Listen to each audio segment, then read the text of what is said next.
পঞ্চায়ত নিৰ্বাচন জাতীয় কংগ্ৰেছৰ কেনেকুৱা হয়?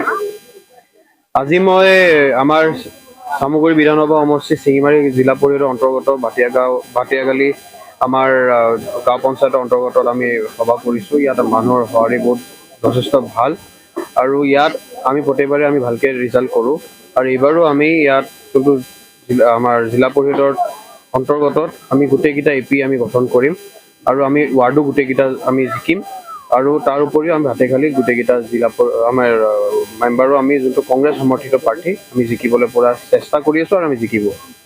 যেহেতু উপনিৰ্বাচনত আপোনাৰ চামগুৰি সমষ্টিটো আপোনাৰ জিকিবলৈ সফল কৰিছে, তাৰ পৰা মুক্ত কৰিব পাৰিবনে আপুনি?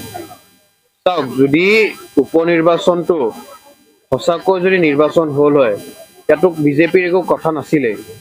আজিও মই প্ৰত্যাহ্বান জনাইছোঁ বিজেপিৰ যোনজন বিধায়ক হৈছে আৰু গোটেই বিজেপিৰ ছিষ্টেমক যে যদি সাহস আছে, যোনখিনি মই যেতিয়া কেণ্ডিডেট আছিলোঁ বা ইলেকশ্যনৰ 33টা চেণ্টাৰৰ এতিয়া আমি ৰিপুল বিচাৰিছিলোঁ কিন্তু নিদিলে। কিন্তু কথাটো হৈছে যে তেওঁলোকে যেনেকৈ জিকিছে এইটো জিকা মানুহ নকয়।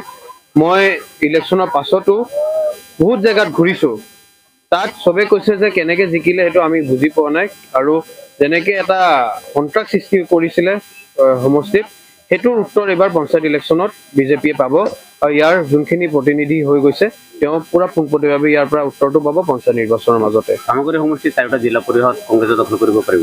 আমি কৰিম, আমাৰ APও কৰিম, আমি মেম্বাৰো আমি জিকিম ইয়াত। ভাটিয়াগালি গাঁও পঞ্চায়তৰ ভাৰতীয় জাতীয় কংগ্ৰেছ দলৰ পৰা আঞ্চলিক সদস্য পদত প্ৰতিদ্বন্দ্বিতা কৰিছোঁ। আপোনাৰ অৰ্হতাটো? মই BSc পাছ কৰিছোঁ, পিছত B.Ed কৰিছোঁ। হয়, আপুনি যদি ৰাইজে ভোট দিয়ে, গোৱা আশীৰ্বাদ কৰে, আপুনি প্ৰতিনিধিত্ব হয়, তেনেহ'লে আপুনি গৰীব দুখীয়া ৰাইজৰ হৈ কি কাম কৰিব? মই মোৰ কথাখিনি অথনি ক'লোৱে, ভাষণত ক'লোৱে আৰু মই কামখিনি মানে মই আপোনাৰ মহিলা মানুহৰ কাৰণে মই ধুনীয়াকৈ সমস্যাসমূহ সমাধান কৰিবলৈ চেষ্টা কৰিম।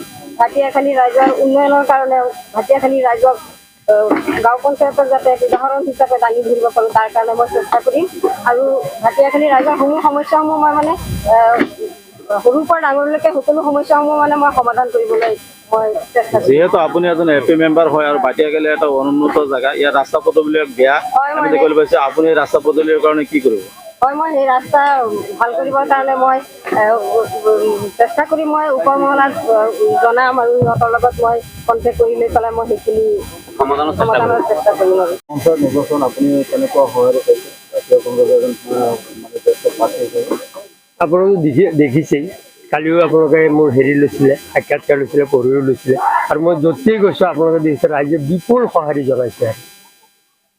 এইবাৰ আপোনালোকৰ মূল প্ৰতিদ্বন্দ্বী কোন? মই এতিয়া মূল প্ৰতিদ্বন্দ্বী যে কি ক'ম, হয়তো মোৰ লগত তেনেকুৱা কণ্টেষ্ট নাহিব বুলি মই ভাবিছোঁ। তথাপি মানে কি এতিয়া মানে কি বিজেপিৰ কেণ্ডিডেট চাগে 3rd পজিশ্যন থাকিব আৰু নিৰ্দলীয় মানে ক'ব গ'লে কণ্টেষ্ট নহয় আৰু কিবা এটা মানে পাব আৰু 2nd পজিশ্যন চাগে নিৰ্দলীয় কেণ্ডিডেটে পাব কিবা এটা।